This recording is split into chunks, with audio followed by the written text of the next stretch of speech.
privilege para makapag-lead sa worship. Kaya nagugulat din po ako sa mga nangyayari, pero hindi ko na ginusto. Pero God is a different God for me. So, pangalanan po tayo ng Lord sa gabi nito at nawawaramdaman po niya ang presensya. Ang nararamdaman po natin ang presensya ng Lord na nasa pagitan po natin lahat. So, magbabasa po muna ako ng isang talata sa mga awit, chapter 40, verse 5. Sabi dito, marami o Panginoon kong Diyos ang mga kaginaginalas na mga gawa na iyong ginawa at iyong mga pag-iisip sa amin. Hindi malalayag na maayos sa harap mo kung ako'y magpapahayag at sasalitain ko sila. Sila'y higit kaysa sa mabibilang. O sa other version, hindi daw matatapos yung araw na ito, hindi tayo matatapos sa pagtukoy sa kung gaano kabuti ang Diyos sa ating buhay. Kung gaano kabuti at walang kapantay ang Lord sa buhay ng bawat isa. At ako personally, palagi kong iniisip at pinugulay kung gaano kabuti ang Lord sa buhay ko, sa buhay ng pamilya ko at ang mga mahal ko sa buhay, kasama ang church, syempre.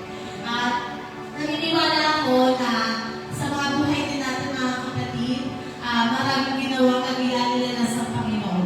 So nararapat lang na purihin natin siya, naawian natin siya. Imuko tayo manalangin, dapigan mo pagpalang Diyos. Maraming salamat Lord sa lahat na walang kapantay mong ginagawa sa amin, O Diyos. Maraming salamat sa lahat ng mga bagay na hindi man namin masambit sa aming mga labi, Lord. Pero ginagawa mo sa amin naman. Salamat, Panginoon, sa patuloy na pagkilos mo sa aming buhay. Salamat dahil mula noon hanggang ngayon, Panginoon, walang kapantay ang kabutihan mo. Walang kapantay kung paano mo kami ibig, Panginoon, at walang kapantay kung paano mo kami sinamahan. Wala pa, Panginoon, sa ugat ng aming lahi at sa patuloy na paggamit mo sa aming Panginoon. Maraming salamat po dahil hindi mo kami minsan pinabayaan. At salamat Lord, ay binabalik po namin sa iyo lahat na papuri dahil nararapat ng Panginoon sa walang hanggang pagsamba, Panginoon, ng iyong mga anak. Nilikha mo kami Lord to worship you, to give praises, Panginoon, dahil you deserve it, O God. Maraming salamat Lord, na po sa amin sa gawain ito. Naramdaman namin ang kabutihan at uniqueness mo, O God. Maraming salamat Lord at lahat ka namin sa pangalan ni Jesus. Amen. So, ayun mga kapatid, maraming bagay kailangan natin ipagpasalamat sa Lord. Isa na doon yung buhay natin.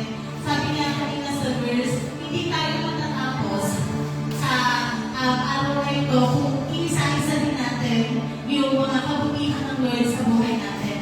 Pero, kaya natin kung awit na to, yung magsabi sa Lord, how great He is, how unique He is, and how wonderful He is to our life. Nakita ka, O Diyos.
Di kaya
Yun.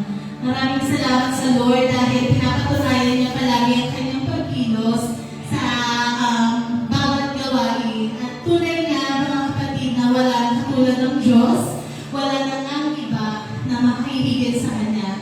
Kasi siya na yung top of the top. Naniniwala ba kayo mga kapatid na ang Lord natin ay wala